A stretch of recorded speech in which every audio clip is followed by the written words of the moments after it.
السلام عليكم ورحمة الله وبركاته. ازيكم حباتي؟ عاملين ايه؟ يا رب دايما تكونوا بخير وصحة وعافية وستر ورضا من الله. هنسمي الله ونصلي على الرسول. بسم الله والصلاة والسلام عليك يا رسول الله.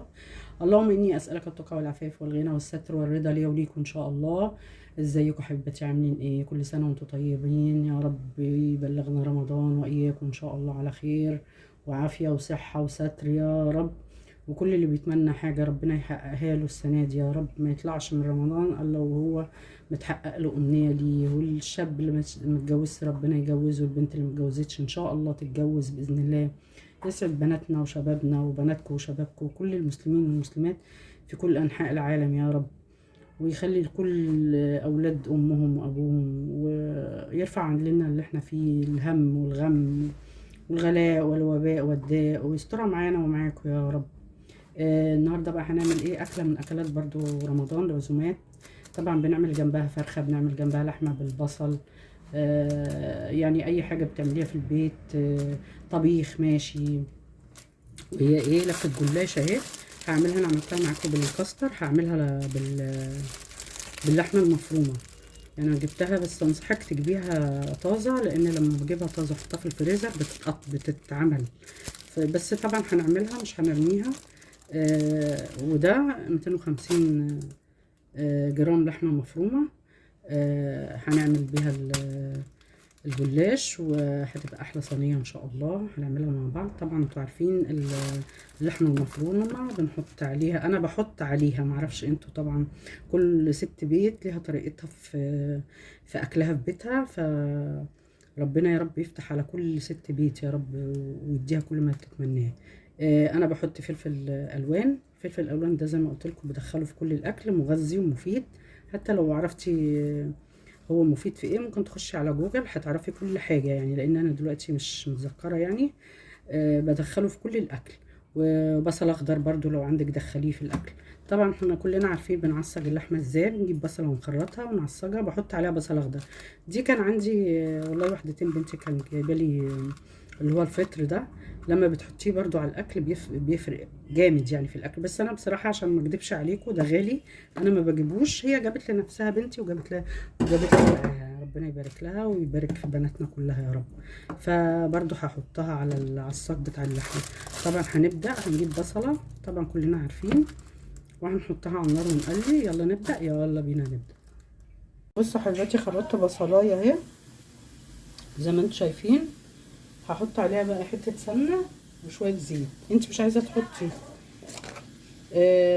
اوكي ماشي. عفوا عشان بنتي بتكلمني. بس هتحطي حته سمنه وشويه زيت. عايزه تحطي سمنه بس اوكي. عايزه تحطي زيت اللهم صل على النبي وزبده ممكن برضو، يعني اللي موجود عندك في البيت. يعني ما تعمليش قوي. كل حاجه موجوده في البيت عندك اعملي بيها. حتى لو ما عندكش سمنه اعملي بالزيت. يعني احنا مش هنقف على حاجه، احنا ستات البيوت بنتصرف، وربنا بيسترها معانا وبنعمل كل حاجه. يلا. بصراحه ربنا يعين يعني الازواج كلها على فتح البيوت، يعني لان دلوقتي الدنيا يعني ايه بقت يعني اقول ايه، بس الحمد لله. يجب على كل ست بيت انها تقف مع زوجها وتساعده وتسانده في الظروف اللي احنا فيها دي. وربنا ان شاء الله يفتح علينا وعليكم يا رب. انا زوجي بقى الله يرحمه متوفي، ربنا يخليكم ازواجكم وعيالكم يا رب، ويفتحها عليكم وعلينا ان شاء الله. انا بقول لكم يعني عشان كل ست بيت لازم تقف جنب جوزها، بالذات في الظروف اللي احنا فيها دي، لان هو مش الحاجه غاليه. والفلوس اللي هي البني ادم بياخدها عفوا بتكون آه، عفوا معلش. التليفون اتهز مني. الحمد لله ما وقعش على الطاسه اللي انا بعملها. ربنا يستر اهو. هنقلي كده زي ما انتم شايفين. نحط شويه زيت عشان السمنه طبعا ما تفضلش ان انت تعملي سمنه كتير، عشان احنا هنعمل الجلاش هنحتاج نحط بين كل رق ورقه وكل رقين على الاقل. حطيت شويه زيت اهو. طبعا زيت نباتي عندك حطي زيت زيتون. طبعا دلوقتي زيت الزيتون مرتفع بطريقه مش معقوله.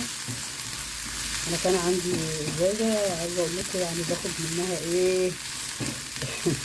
شفت فيديو الزوج داخل على زوجته لقيها بتفتح ازازه الزيت وبتحط كميه كبيره. حاجه بتضحك يعني. راح واخد ازازه الزيت وجاب سرنجه وملى السرنجه وحط لها في الطاسه، يعني لان بما ان الزيت غالي يعني. عشان كده بقول لكم يعني ايه، خلي بالكم من ازواجكم يعني، الله يعينهم يعني الصراحه. دي ازازه الزيت كانت عندي قديمه والله بقالها كتير يعني. طبعا لما تخلص مش هجيب لان لتر الزيت ده ب 600 جنيه. الله المستعان والله. اهو هقلي البصله كده تدبل بس.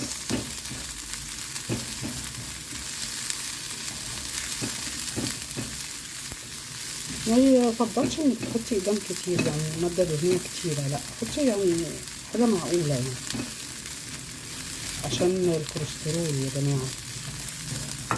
الدنيا بسرعه معانا يعني. حطي طبعا واحدتين من الفطر دي. الفطر ده غالي برضه ما بجيبوش بصراحه زي ما قلت لكم.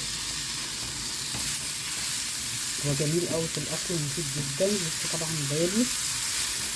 احنا بنحاول نقتصد نعمل اي حاجه كده ايه متبقاش مكلفه الزمن اللي احنا فيه ده، لان لو ان كل حاجه بقت مكلفه دلوقتي مفيش حاجه بقت يعني رخيصه. الله المستعان.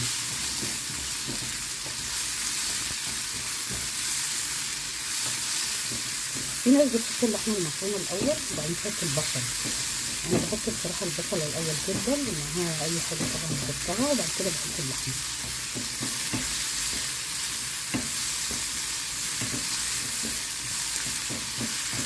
هجيب الفلفل برضه اهو يدبل برضه. الفلفل ده انا بفرزه بجيبه واقطعه كده حتت صغيره، يا اما مكعبات يا اما كده شرايح صغيره حسب ما انت عايزه، وادخله في بعض كل الاكلات تقريبا.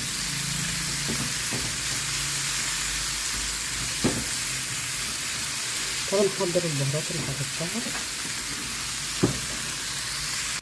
بصوا حبايبي البهارات طبعا زي ما قلت لكم بقول لكم في كل فيديو، البهارات اللي عندك في البيت حطيها. طبعا توم بودر وبصل بودر وبابريكا وشويه كزبره وشويه كمون، وعندي السماق ده اللي هو الاسمر ده بيفرق قوي في الطعم. زعتر. كل البهارات اللي عندك في البيت ال7 بهارات حطيها اهي وتعمليها شويه عشان تطلع الرطوبه اهي. بصوا عايزه اقول لكم بقى ريحه تحفه يعني. عندك شويه مرقه فوريه حطي. المرقه الفوريه برضو جميله بتدي طعم. انا هحطها في ايه هقول لكم، هحطها في الاخر ازاي هقول لكم يعني. خليكم معايا بس ايه عشان نمشي خطوه بخطوه مع بعض. اهو الريحه بتاعت البهارات طلعت لما تسخنيها كده قبل ما يعني لو تضيفيها على الاكل كده ريحتها ما بتبقاش باينه غير لما تسخنيها كده مع البصله او مع اي حاجه انت بتعمليها كده على النار. اهي هنحطوا ايه بقى، ايه اللحمه المفرومه.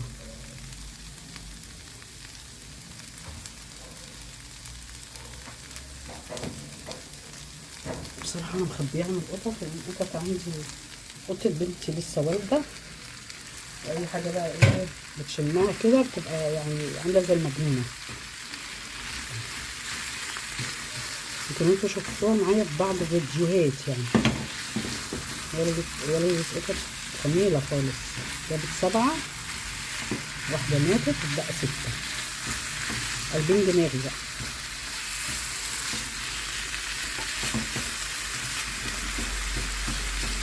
مقدرش اقول لبنتي اي حاجه هعمل ايه بس الحمد لله. اول حاجه هعصجها واسيبها على النار شويه وهنحضر الجلاش. شوفوا نعمل فيه ايه. خليكم معايا غطيها بقى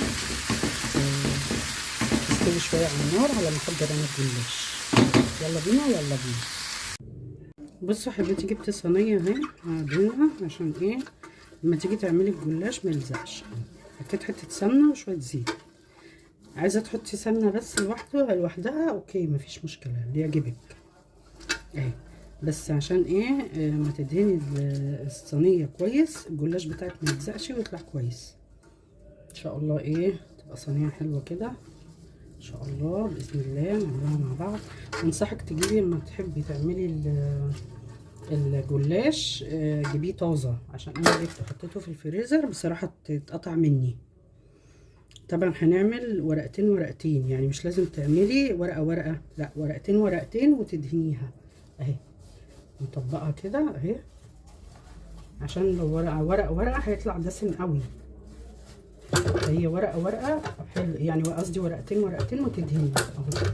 بصوا حطيت ورقتين طبعا عشان الرخامه عندي ضيقه، مش مالكه اوريكم يعني اهو. ادي اول ورقتين وهندهن اهو سقسائي كده، سقسائي. اهل زمان كانوا بيقولوا سقسائي اهي. هنسقسق كده بالسمنه اهو. بسم الله الرحمن الرحيم. نجيب الورقتين التانيين وتشوفي قد ايه هتحطي تحت قد كام ورقه وفوق كام ورقه. حط ورقتين تاني اهو. بصوا انا عشان اوريكم حطيت اهو، ادي ورقتين. الصينيه نضيفه مفيهاش حاجه، هنحط كده اهو. نفرد كويس اهو عشان ما يكلكعش اهو. بسم الله الرحمن الرحيم. بسم الله. ولو عندك صينيه مثلا بايركس مش هتكون لا حلوه احلى افضل، بس انا بفضل الالومنيا بصراحه يعني اهو. بسم الله الرحمن الرحيم. نحط ونسقسق سمنه زي ما قلت لكم، ورقتين ورقتين مش لازم ورقه ورقه. ورقه ورقه هيطلع دسم قوي اهو زي ما انتم شايفين. بصوا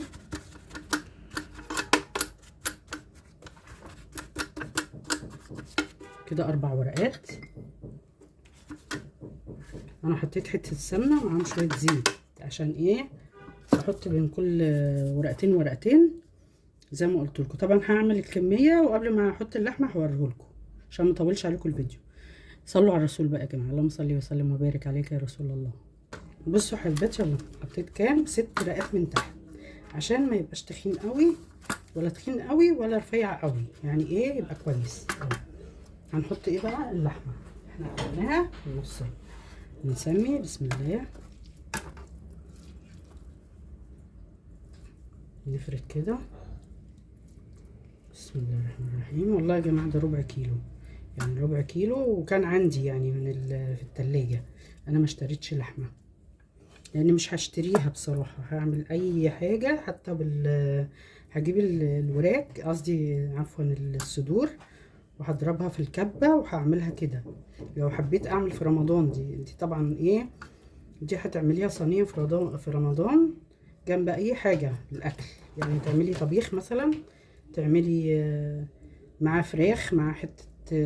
دلوقتي محدش هيجيب اللحمه لانها غاليه بصراحه، هو فراخ بقى صدق بقى اي حاجه جنب اي اكله كده بنعملوها. في ناس بتعمل جنب حته فرخه كده مع اللي هو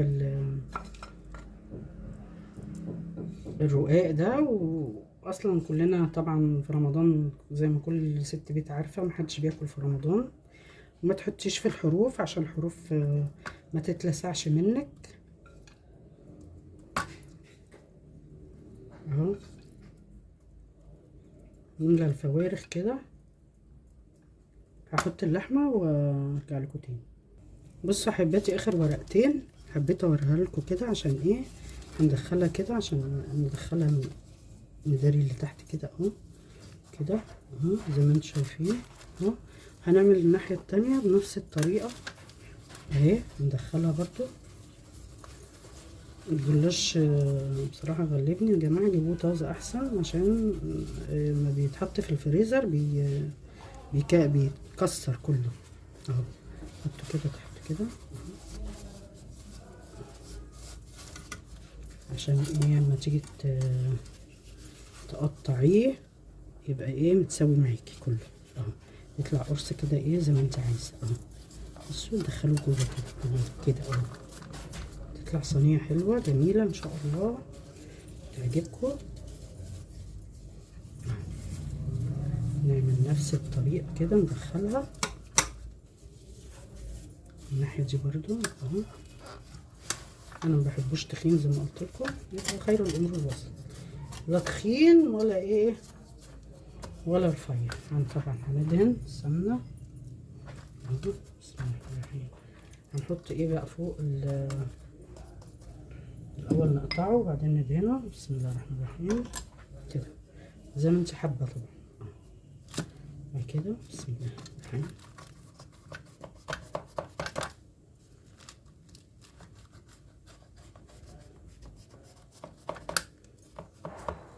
عايز تقطعي خرط كبيره قطعي، عايز تقطعي خرط صغيره براحتك خالص. دايره الصينيه عشان نعمل الناحيه التانية.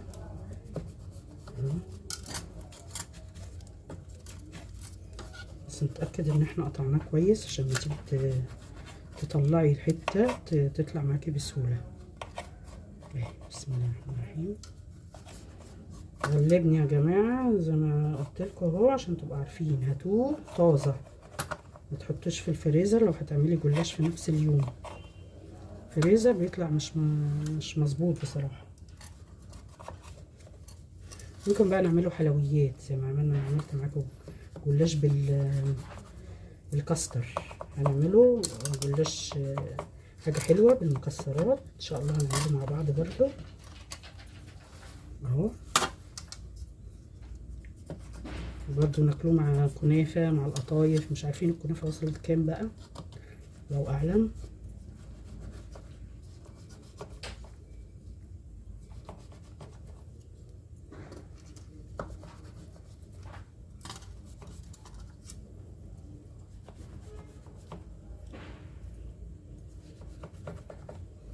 طبعا هقطعه واخلصه واوريهولكم.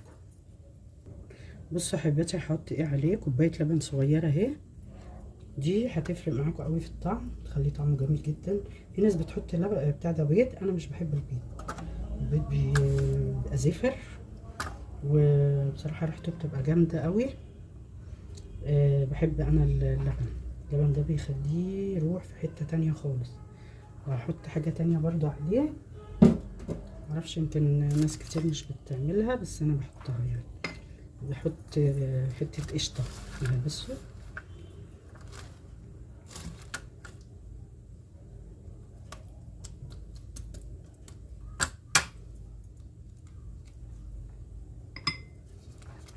قشطه كده فريزر يعني محوشاها من اللبن. بحط كده ايه يعني حتت كده في الصينيه، بيدي طعم جميل جدا والله يا جماعه. يعني ما تشتريهاش دي، جيبيها وش اللبن. انا بطلعها بصبعي عشان جامده مش عارفه اطلعها، بس هحاول كده اطلعها بالمعلقه. تجيبوا لبن طازه تحوشوا القشطه حلوه جدا بتنفع. في ناس بتحوشها وبتعملها سمنه عشان السمنه غلت جدا معانا. طبعا هتطلعي الفرن على درجه حراره 180، هتخليه من تلت لنص ساعه. طبعا كل شويه بشريه عشان ما يتلسعش مني. بصوا يا حباتي، صينيه الجلاش اهي خلصت، طلعت من الفرن اهي زي ما انتم شايفين. اوريها لكم، جميله وبتقرمش من بره، بتقرمش ومن جوه طريه اهي.